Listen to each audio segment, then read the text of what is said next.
Good morning पिला आज आम नेक्स्ट एक्सरसाइज 1.3 करिया 6 क्लास रो तो स्टार्ट करिया आज आमर एक्सरसाइज 1.3 देख एटा अछि एक्सरसाइज 1.3 रो हम एक नंबर करबा हला देखा जायतिबा परी प्रत्येक धारे मझिरे थिबा संख्यार पूर्ववर्ती और परवर्ती संख्या लेख हला एटा देख एटा हमते गोटे संख्या देछि एटा तार पूर्ववर्ती संख्या और एटा तार परवर्ती संख्या हला तो एठी जो बाकी संख्या रहिला बाकी संख्या आम पूर्ववर्ती संख्या और परवर्ती संख्या देखा है देख पूर्ववर्ती संख्या कौन और परवर्ती संख्या कौन पूर्ववर्ती संख्या आर ठीक माने पछरे जोड़ा आसबो है आ पूर्वर जोड़ा तो परवर्ती संख्या आर ठीक पर जोड़ा आसबो है तो केमिति जानिबो ओटे देखो 4 है 4 रो पूर्ववर्ती संख्या ता ठीक पूर्वर किया होची 3 तो ये गला तार पूर्ववर्ती संख्या ये कौन गला तार पूर्ववर्ती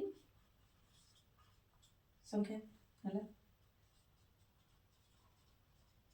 4 रो पर कौन आसीबो 5 ठीक पर है एटा ही गला तार कौन परवर्ती संख्या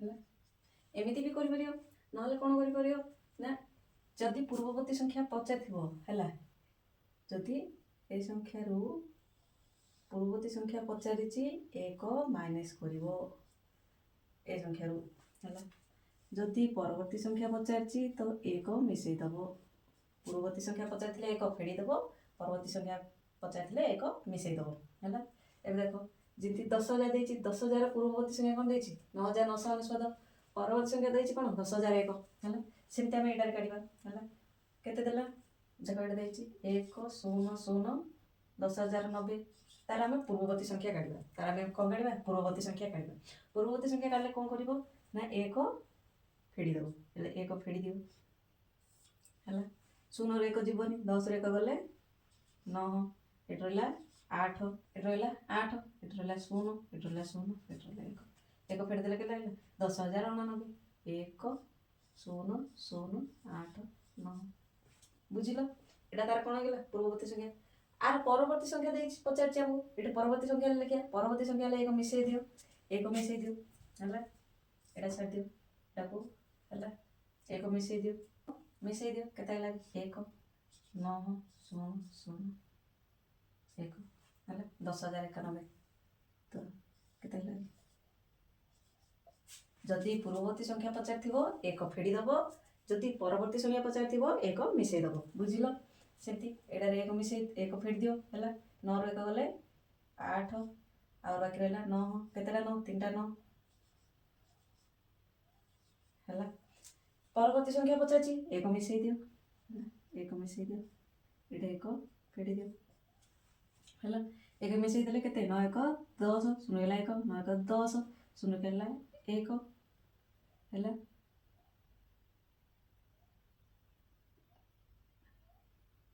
9 1 10 0 गेला 1 9 1 10 0 गेला 1 केते रहला 3 हला 30000 सेमती आर पूर्ववर्ती संख्या 1 फेडी दियो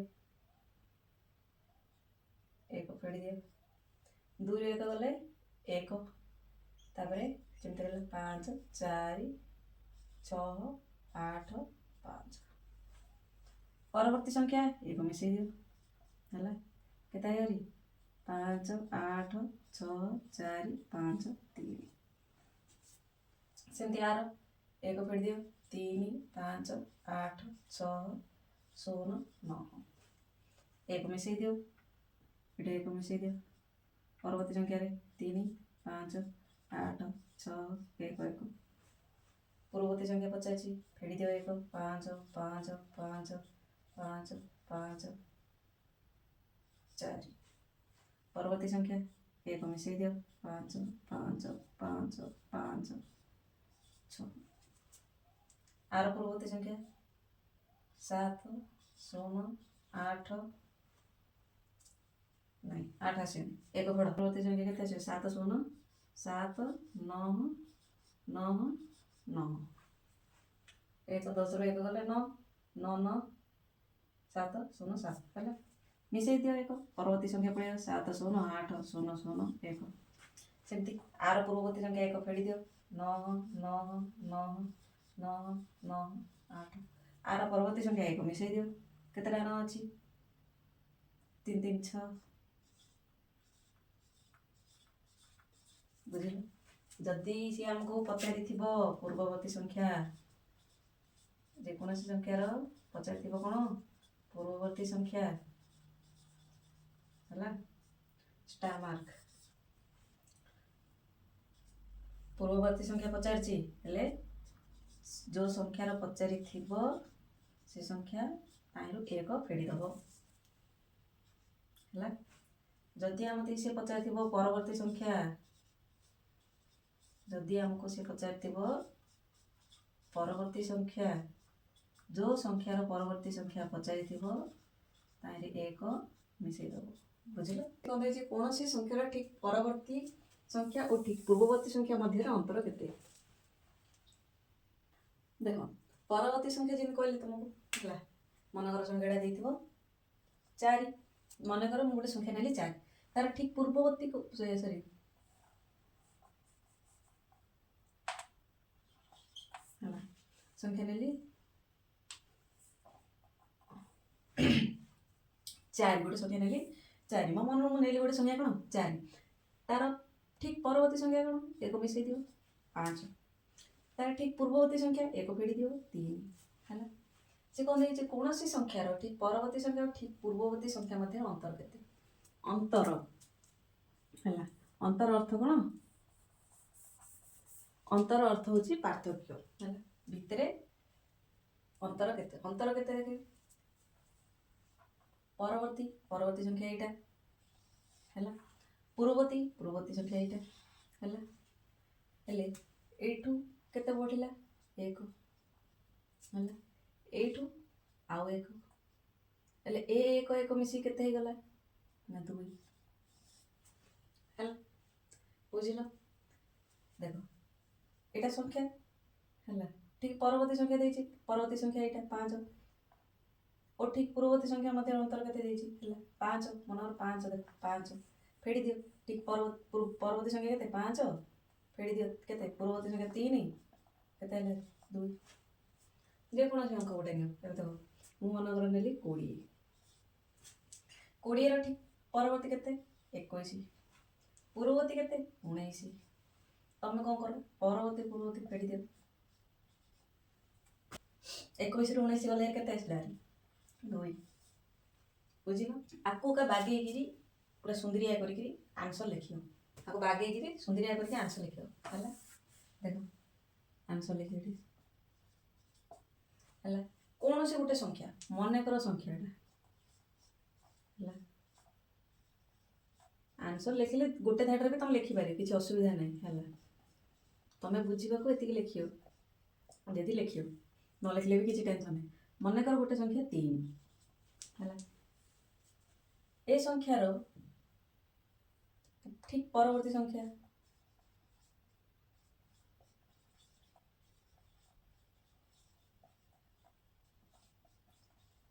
ठीक परवर्ती संख्या 3 रे 1 मिसई दियो केते हलारी 4 हला से संख्या रो ठीक पूर्ववर्ती संख्या कार 3 रो ठीक परवर्ती संख्या और 3 रो ठीक पूर्ववर्ती संख्या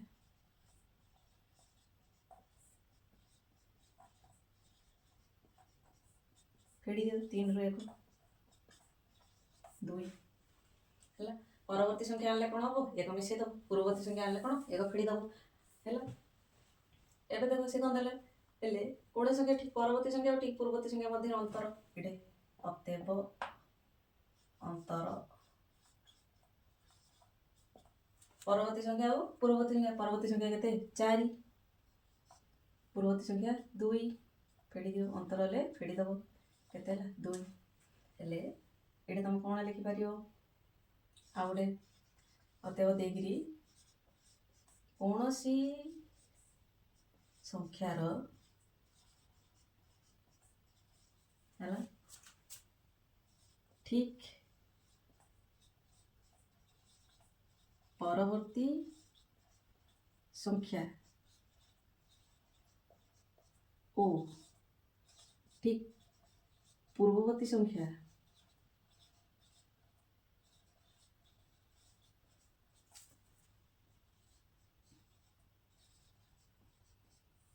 ମଧ୍ୟରେ ଅନ୍ତର କେତେ 2 ହେଲା। ଯେକୌଣସି ସଂଖ୍ୟା ହେଉଛି ଏଠି ମୁଁ ମନେକର ଗୋଟେ ସଂଖ୍ୟା ନେଇଗଲି 3 ଜାଗାରେ ତମେ ଅନ୍ୟ ଯେକୌଣସି ସଂଖ୍ୟା ନେଉଛ ନିଅ ତାର ପରବର୍ତ୍ତୀ ସଂଖ୍ୟା ଆଉ ପୂର୍ବବର୍ତ୍ତୀ ସଂଖ୍ୟା ମଧ୍ୟରେ ଅନ୍ତର କେତେ ଆସିବ 2। ଯେକୌଣସି ସଂଖ୍ୟା ଯେତେ ବଡ଼ ସଂଖ୍ୟା ହେଉଛି କି ଯେତେ ଛୋଟ ସଂଖ୍ୟା ହେଉଛି ତାର ପରବର୍ତ୍ତୀ ଆଉ ପୂର୍ବବର୍ତ୍ତୀ ସଂଖ୍ୟା ମଧ୍ୟରେ ଅନ୍ତର କେତେ ଆସିବ 2। ନମ୍ବର ପରେ খ ନମ୍ବର କ୍ୱେଶ୍ଚିନ୍ କ'ଣ ଦେଲା କୌଣସି ଯୁଗ୍ମ ସଂଖ୍ୟାର ଠିକ୍ ପରବର୍ତ୍ତୀ ଓ ଠିକ୍ ପୂର୍ବବର୍ତ୍ତୀ ସଂଖ୍ୟା ଯୁଗ୍ମ ସଂଖ୍ୟା ହେବେ କି ହେଲା। ଠିକ୍ ପରବର୍ତ୍ତୀ ଓ ଠିକ୍ ପୂର୍ବବର୍ତ୍ତୀ ସଂଖ୍ୟା ଯୁଗ୍ମ ସଂଖ୍ୟା ହେବେ କି ଗୋଟିଏ ଉଦାହରଣ ନେଇ ପରୀକ୍ଷା କର। ସେ କହୁଛେ ଯେକୌଣସି ଗୋଟେ ଯୁଗ୍ମ ସଂଖ୍ୟା ନେବ ଯୁଗ୍ମ ସଂଖ୍ୟା କାହାକୁ କୁହାଯାଏ ନା ଯୁଗ୍ମ ସଂଖ୍ୟା ଯେଉଁ ସଂଖ୍ୟା 2 ଦ୍ୱାରା ଭାଗ ହେଉଥିବ ତାକୁ ଯୁଗ୍ମ ସଂଖ୍ୟା କୁହାଯାଏ। ଏଇଟା ଗୋଟେ ମନେ ରଖିଥିବ। ନହେଲେ ଯୁଗ୍ମ ସଂଖ୍ୟା ଆଉ ଗୋଟେ କ'ଣ କୁହାଯାଏ ନା ଯାହାର ଏକକ ସ୍ଥାନରେ ହେଲା 0 2 4 6 8 ଥିବ ତାକୁ ଯୁଗ୍ମ ସଂଖ୍ୟା କୁହାଯାଏ। ଦୁଇଟା ଜିନିଷ କହିଲି ଯୁଗ୍ମ ସଂଖ୍ୟା କାହାକୁ କୁହାଯାଏ ଯୁଗ୍ମ ସଂଖ୍ୟା କାହାକୁ କୁହାଯାଏ ଯୁଗ୍ମ ସଂଖ୍ୟା ଯାହାର ଏକକ ସ୍ଥାନରେ ବା ଯେକୌଣସି ସଂଖ୍ୟାର ଏକକ ସ୍ଥାନରେ 0 2 4 6 8 ଥିବ ନହେଲେ ସେ ସଂଖ୍ୟା 2 ଦ୍ୱାରା ଭାଗ ହେଉଥିବ ହେଲେ ତାକୁ ଯୁଗ୍ମ ସଂଖ୍ୟା କୁହାଯିବ ହେଲା। କୌଣସି ଯୁଗ୍ମ ସଂଖ୍ୟାର ଠିକ୍ ପରବର୍ତ୍ତୀ ଓ ପୂର୍ବବର୍ତ୍ତୀ ସଂଖ୍ୟା ଯୁଗ୍ମ ସଂଖ୍ୟା ଗୋଟେ ନେଇଯାଅ ହେଲା। ଯୁଗ୍ମ ସଂଖ୍ୟା ଆନ୍ସର ଲେଖ ହେଲା। ମନେକର ହେଲା ମନେକର ଗୋଟିଏ ଯୁଗ୍ମ ସଂଖ୍ୟା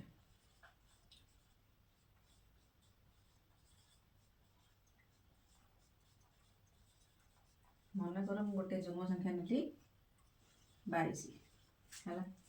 ତମକୁ ଯୁଗ୍ମ ସଂଖ୍ୟା କ'ଣ କହିଲି ନା ତାର ଏକକ ସ୍ଥାନରେ କ'ଣ 0 2 4 6 8 ଭିତରୁ ଯେକୌଣସି ଗୋଟିଏ ଅଙ୍କ ଥିବ ନହେଲେ ସେ 2 ଦ୍ୱାରା ଭାଗ ହେଉଥିବ। ଦେଖ ଆର ଏକକ ଅଙ୍କ କ'ଣ ଅଛି 2 ଅଛି ତାମାନେ ଏଇଟା କ'ଣ ଗୋଟେ ଯୁଗ୍ମ ସଂଖ୍ୟା ଏ 2 ଦ୍ୱାରା ବି ଭାଗ ହେଉଛି ହେଲା। ସଂଖ୍ୟାର ଠିକ୍ ପରବର୍ତ୍ତୀ ସଂଖ୍ୟା ହେଲା ଓ ଠିକ୍ ପୂର୍ବବର୍ତ୍ତୀ ସଂଖ୍ୟା ଯୁଗ୍ମ ସଂଖ୍ୟା ହେବ କି 22ର ଦେଖିବା ହେଲା।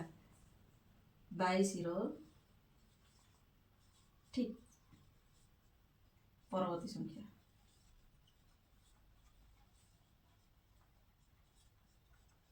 ଠିକ୍ ପରବର୍ତ୍ତୀ ସଂଖ୍ୟା କେତେ 22ରେ 1 ମିଶାଇ ଦିଅ କେତେ ଆଇଲା ହେରି 23 ବୁଝିଲ ହେଲା। ସେମିତି ପଚାରିଛେ କ'ଣ 22ର ଠିକ୍ ପୂର୍ବବର୍ତ୍ତୀ ସଂଖ୍ୟା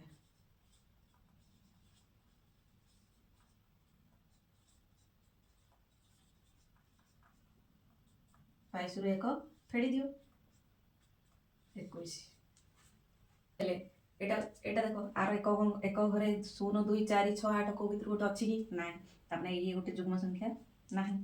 ଆର ହେଲେ ଏକ ଘରେ 0 2 4 6 8 ଅଛି କି ନାହିଁ ମାନେ ଇଏ ଗୋଟେ ଯୁଗ୍ମ ସଂଖ୍ୟା ନୁହଁ। ମାନେ ଆମେ କ'ଣ ଜାଣିଲେ ନା ଦୁଇଟା ଯାକ ଯୁଗ୍ମ ସଂଖ୍ୟା କି ନାହିଁ ହେଲା। ହେଲେ ଏଥିରୁ ଆମେ କ'ଣ ଜାଣିଲେ ନା ଯେକୌଣସି ଯୁଗ୍ମ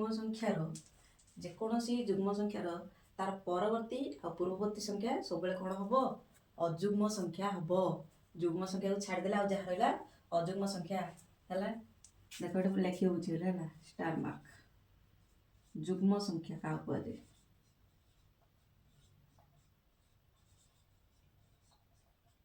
ଯୁଗ୍ମ ସଂଖ୍ୟା କାହାକୁ କୁହାଯାଏ ନା ଯାହାର ଏକକ ସ୍ଥାନରେ ହେଲା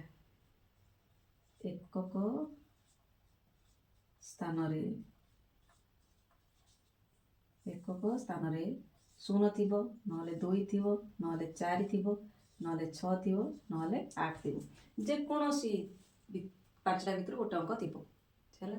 ଏଇଟା ଯେମିତି ଦେଖିଲା ଏବେ କ'ଣ ଅଛି ଏଠି 2 ଅଛି ହେଲା। ନହେଲେ ହେଲା ଅର୍ ହେଲା ଅର୍ ହେଲେ କ'ଣ କିମ୍ବା ଯଦି ଏତିକି ହେବ ନହେଲେ ସେ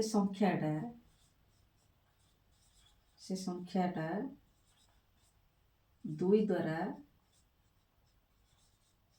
ଭାଗ ହେଉଥିବ ଭାଗ ଯାହା ବିଭାଜ୍ୟ ତାହା ହେଲା।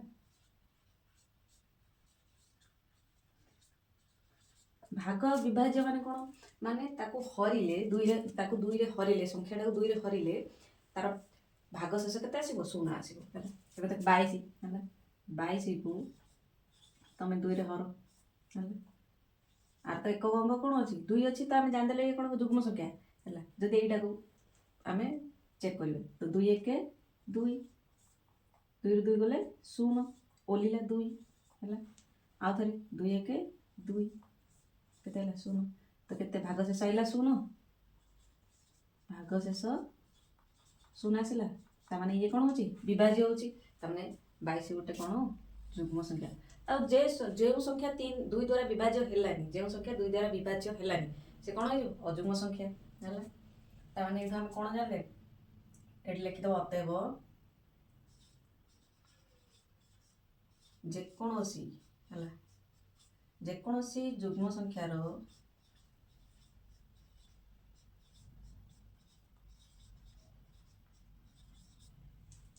ଠିକ୍ ପରବର୍ତ୍ତୀ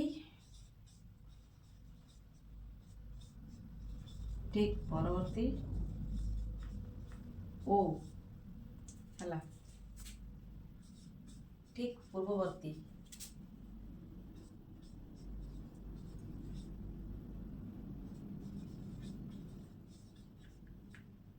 ସଂଖ୍ୟା, ସେ ପଚାରିଛି ଯୁଗ୍ମ ସଂଖ୍ୟା ହେବେ କି, ଯୁଗ୍ମ ସଂଖ୍ୟା ହେବେ ନାହିଁ।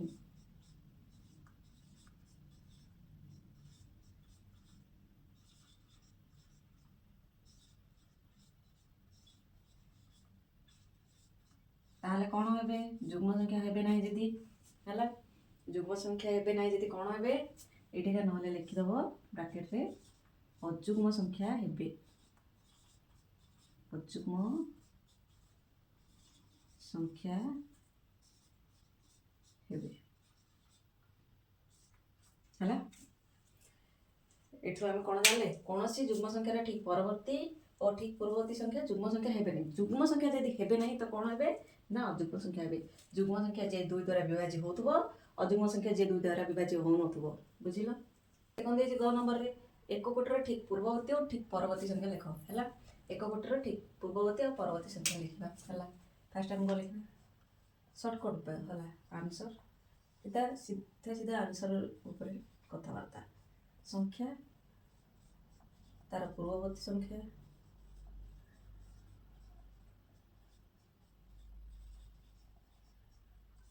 ଆଉ ତାର ପରବର୍ତ୍ତୀ ସଂଖ୍ୟା,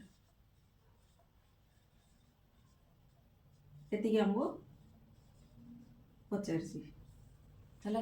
ଏକ କୋଟିର ଠିକ୍ ପୂର୍ବବର୍ତ୍ତୀ ଓ ପରବର୍ତ୍ତୀ ସଂଖ୍ୟା ଲେଖ। ଏକ କୋଟି ହେଲା, ତ ଏକରେ କେତେଟା ଶୂନ, ଏକ କୋଟି ହେଲେ 8ଟା 11 ଟାଇମ୍ ଦିଅ, 1 2 3 4 5 6 7 8।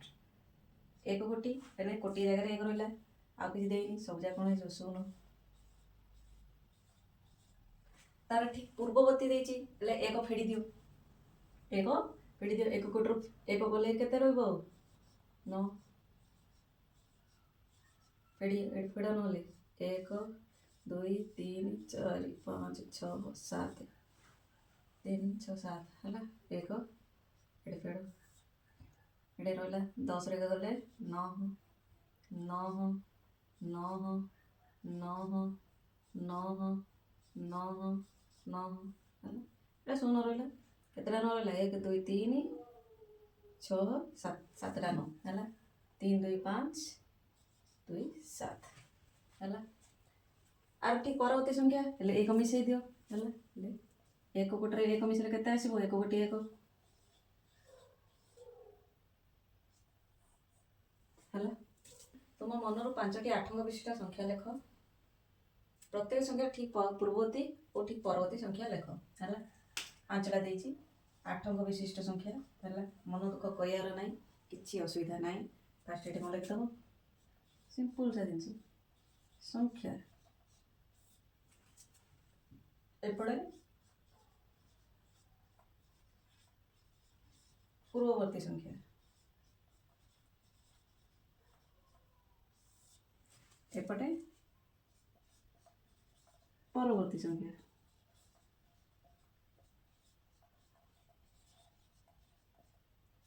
ହେଲା। କେତେଟା ଦେଇଛି, ମନରୁ ଦେଇଛି ହେଲା। ମନରୁ କେତେଟା ଦେଇଛି, 5ଟା। ମୋ ମନରୁ 5ଟା ଲେଖେ, ତମେ ତମ ମନରୁ 5ଟା ଲେଖ, ଯେକୌଣସି 5ଟା ଲେଖିବ। ପୂର୍ବବର୍ତ୍ତୀ ପଚାରିଛି 1 ଫେଡ଼ି ଦେବ, ପରବର୍ତ୍ତୀ ପଚାରିଛି 1 ମିଶାଇ ଦେବ ହେଲା। ଦେଖ ମୁଁ ଲେଖୁଛି 7 8 9 7 5 4 चलो 2 1 देखो ये मुझे गणित आउे केतटा संख्या केतटा अंक है 1 2 3 4 5 6 7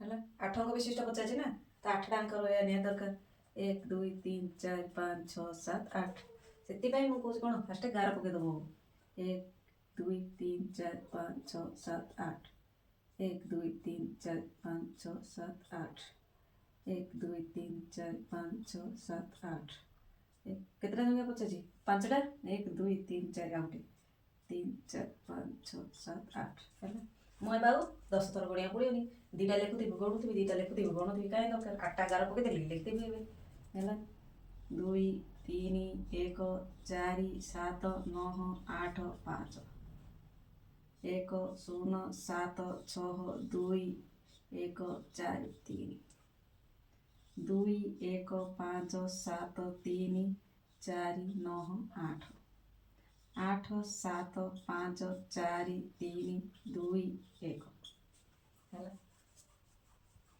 बुझल 5टा लिखिदेल संख्या तार पूर्ववर्ती संख्या एक फेड़ी दियो सब जगह 7 8 9 7 5 2 0 9 सेमती एटा 2 3 1 4 7 9 8 5 तापर 1 0 7 6 2 1 4 3 तापर 2 1 5 7 3 4 9 7 सॉरी एटा 3 हेबनी एटा 2 हेब एटा 4 हेब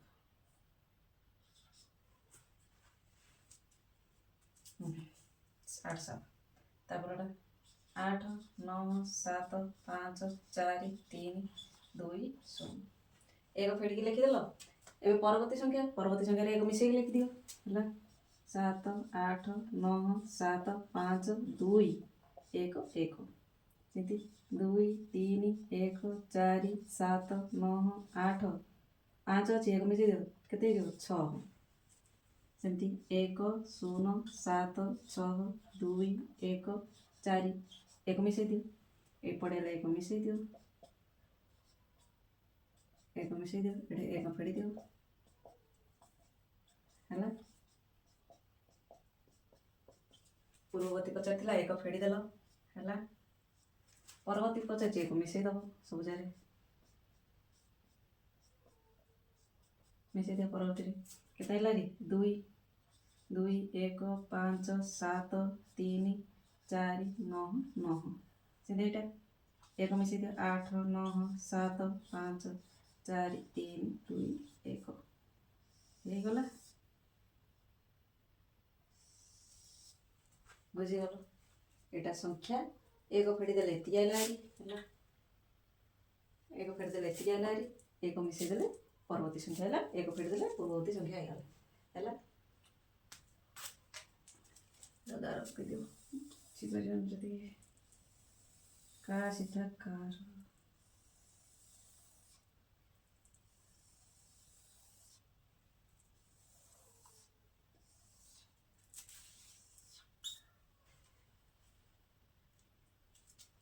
आंसर हो जहाँ भी लिखी तुम आंसर हो जहाँ भी लिखी से तुम बुझा एक फेड़िया और एक मिसेआ एवं नेक्स्ट क्वेश्चन करिया नेक्स्ट क्वेश्चन करिया 3 नंबर से कौन देछि गोटे 3 अंक विशिष्ट संख्या नियो से संख्या ठीक परवर्ती और ठीक पूर्ववर्ती संख्या निर्णय करो ठीक पूर्ववर्ती और ठीक परवर्ती संख्या जोग कर जोगफल को 2 रे भाग करो कौन पाइलो आ गोटे 6 अंक विशिष्ट संख्या नहीं ठीक ये कार्य करो है बड़ क्वेश्चन है क्वेश्चन पढ़ी छानिया हेनी कि ये डरिया नहीं एत बड़ क्वेश्चन देती हेनी आराम से गोटे गोटे कर है तो गोटे 3 अंक विशिष्ट संख्या नियो फास्ट है गोटे 3 अंक विशिष्ट संख्या तो नहीं जाओ ये गोटे 3 अंक विशिष्ट संख्या जेकोसी संख्या तुम मन रू नहीं पार सेमती किसी बाध्य ना मुझे जोड़ा नहीं तुम से नुह सेमती किसी ना मन रू गोटे नहीं पार मुझे गली 3 4 5 है 3 अंक विशिष्ट 3टा अंक हाँ ସେଇ ସଂଖ୍ୟାର ଠିକ୍ ପରବର୍ତ୍ତୀ ସଂଖ୍ୟା ଓ ଠିକ୍ ପୂର୍ବବର୍ତ୍ତୀ ସଂଖ୍ୟା ନିର୍ଣ୍ଣୟ କର ହେଲା। ଏଇଟା ଲେଖିବ ହେଲା ବୁଲି ବୁଲି ଏଠି ମନେ କର ହେଲା। ତ 345ର ଠିକ୍ ପରବର୍ତ୍ତୀ ସଂଖ୍ୟା ଏକ ମିଶେଇ ଦବ, ପରବର୍ତ୍ତୀ ହେଲେ କ'ଣ ଏକ ମିଶେଇ ଦବ, ଏକ ମିଶେଇଲେ କେତେ ଆସିବ ରି 346 ହେଲା। ସେମିତି 345ର ଠିକ୍ ପୂର୍ବବର୍ତ୍ତୀ ସଂଖ୍ୟା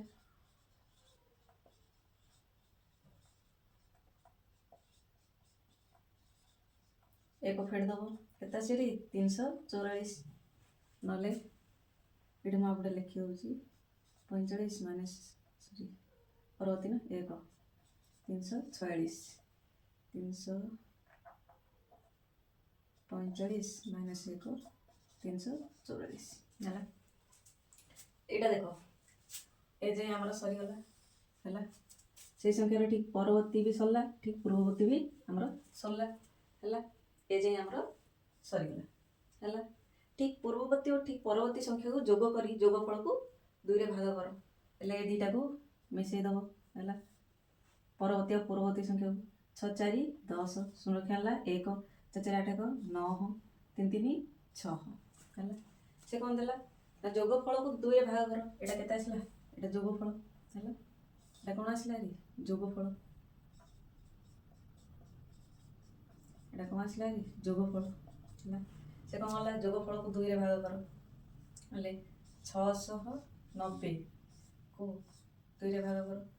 2 3 6 କେତେ ଶୂନ ଓହ୍ଲେଇଲା 9 2 ଚଉକୁ 8 କେତେ 1 ଓହ୍ଲେଇଲା 10 2 5 10 କେତେ ହେଲା ରି ଶୁଣ ଏଇଟା କେତେ ଆସିଲା ରି 345 କେତେ ଆସିଲା 345 ହେଲା। ତ ଏଇଟା ଅତେବ ଦେଇ ଲେଖିବ ଭାଗ କର ଏ ଯାଏଁ ଆସିଲେ ହେଲା। ତାପରେ ଯେତେବେଳେ ସେ କ'ଣ ପଚାରୁଛି କ'ଣ ପାଇଲ, ସେ ଏମିତି ପଚାରିଲା କ'ଣ ପାଇଲ। ଯେତେବେଳେ ଆମର ଯୋଗଫଳକୁ 2ରେ ଭାଗ କଲେ, ଯେତେବେଳେ ଆମର ଯୋଗଫଳକୁ 2ରେ ଭାଗ କଲେ ଆମେ ଭାଗଫଳ କ'ଣ ପାଇଲେ 345। ହେଲେ 345ଟା ଆମ କ'ଣ 345ଟା ହେଉଛି ଆମେ ନେଇଥିବା ସଂଖ୍ୟା ହେଲା। 345ଟା ଆମର ଆମେ ନେଇଥିବା ସଂଖ୍ୟା। ହେଲେ ଏଥିରୁ ଆମେ କ'ଣ ପାଇଲେ ଯେ ଯେକୌଣସି ସଂଖ୍ୟାର ଠିକ୍ ପୂର୍ବବର୍ତ୍ତୀ ଆଉ ଠିକ୍ ପରବର୍ତ୍ତୀ ସଂଖ୍ୟାକୁ ଆମେ ଯଦି ମିଶେଇକିରି 2ରେ ଭାଗ କରିଦେବା ତାହେଲେ ଆମେ ସେଇ ସଂଖ୍ୟା ପାଇବା ହେଲା। କ'ଣ ପାଇଲେ ଯେ ଯେକୌଣସି ସଂଖ୍ୟାର ଠିକ୍ ପରବର୍ତ୍ତୀ ଆଉ ଠିକ୍ ପୂର୍ବବର୍ତ୍ତୀ ସଂଖ୍ୟାକୁ ଯଦି ଆମେ ମିଶେଇକିରି ତାକୁ 2ରେ ଭାଗ କରିବା ତାହେଲେ ଆମେ ସେଇ ସଂଖ୍ୟା ପାଇବା। ଏଠି ଲେଖ ସେ ଦେଇଛି ଏଠି କ'ଣ ପାଇଲ ଅତେବ ଆମେ ପାଇଲୁ ଯେ ଯେକୌଣସି ସଂଖ୍ୟାକୁ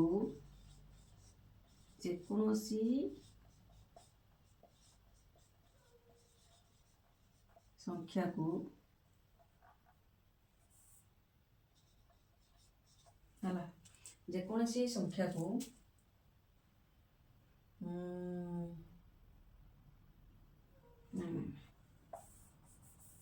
ତେବେ ଆମେ ପାଇଲୁ ଯେକୌଣସି ସଂଖ୍ୟାର ଠିକ୍ ପରବର୍ତ୍ତୀ ଓ ଠିକ୍ ପୂର୍ବବର୍ତ୍ତୀ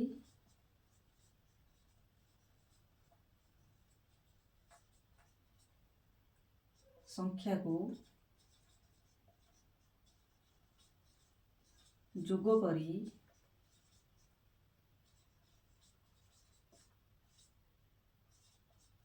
ଯୋଗଫଳକୁ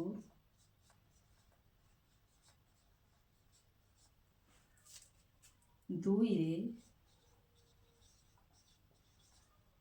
ଭାଗ କଲେ, ଭାଗ ଅର୍ଥ ହରଣ କଲେ ହେଲା। ସେ ସେଠି କ'ଣ ଦେଇଛି କର ଦେଇଛି, କିନ୍ତୁ ଆମେ ଅଲରେଡ଼ି କ'ଣ ଏଠି କରିସାରିଲେଣି, ଏଇଟା ଆମେ କ'ଣ ଅଲରେଡ଼ି କରିସାରିଲେଣି ହେଲା। କଲେ ସେହି ସଂଖ୍ୟା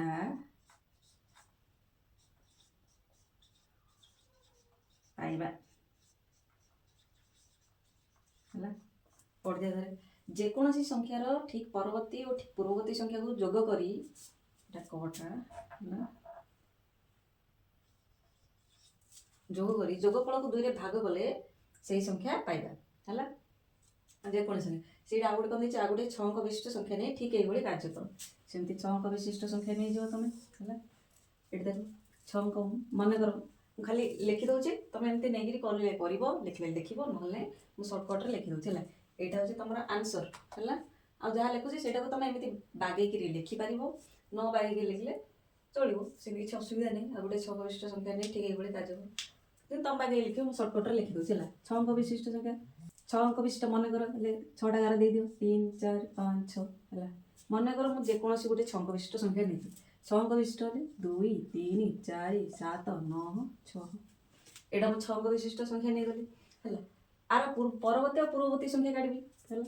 ପରବର୍ତ୍ତୀ ଏଠି ଲେଖିଦିଅ, ପରବର୍ତ୍ତୀ ସଂଖ୍ୟା ହେଲା। ସର୍ଟକଟ୍ରେ ଲେଖିଦେଲି, ଏଇଟା ହେଉଛି ସଂଖ୍ୟା 6 ବିଶିଷ୍ଟ, ଏଇଟା ହେଉଛି ସଂଖ୍ୟା 6 ବିଶିଷ୍ଟ। ଏଇଟା ପରବର୍ତ୍ତୀ ସଂଖ୍ୟା, ସରି ଆର ପରବର୍ତ୍ତୀ ସଂଖ୍ୟା 1 ମିଶେଇ ଦିଅ, 2 3 4 7 9 7।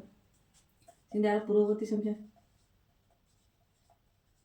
1 ଫେଡ଼ି ଦିଅ, 2 3 4 7 9 5 ହେଲା। ଆକୁ ମିଶେଇ ଦେବା, ପରବର୍ତ୍ତୀ ଆଉ ପୂର୍ବବର୍ତ୍ତୀକି ଆମେ କ'ଣ କରିବା, ମିଶେଇ ଦେବା।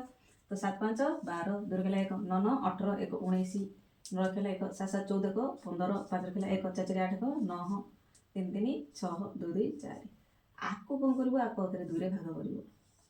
2 2 4 ବଳିଲା 0 ବଳିଲା 6, 2 3 6 ବଳିଲା 0 ବଳିଲା 9, 2 4 8 ବଳିଲା 1 ବଳିଲା 5, 2 7 14 ବଳିଲା 1 ବଳିଲା 9, 2 9 18 ବଳିଲା 1 ବଳିଲା 2, 2 6 12 ବଳିଲା 0 ହେଲା।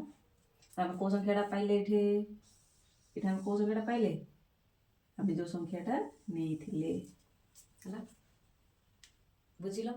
ଏଥିରୁ ଆମେ କ'ଣ ଜାଣିଲେ, ଯେ ଯେକୌଣସି ସଂଖ୍ୟାର ଠିକ୍ ପରବର୍ତ୍ତୀ ଆଉ ଠିକ୍ ପୂର୍ବବର୍ତ୍ତୀ ସଂଖ୍ୟା ମିଶେଇ ଦେଲେ ହେଲା, ମିଶେଇକି ତାକୁ ତାର ଯାହା ବି ମିଶ୍ରଣ ଫଳ ହେଇଥିବ କିମ୍ବା ଯୋଗ ଫଳ ହେଇଥିବ, ଯାହା ବି ଆସିଥିବ ତାକୁ 2ରେ ହରିଦେଲେ କିମ୍ବା 2ରେ ଭାଗ କଲେ ଆମର ଭାଗଫଳ କ'ଣ ଆସିବ, ସେ ସଂଖ୍ୟା ଆସିବ ହରି ହେଲା।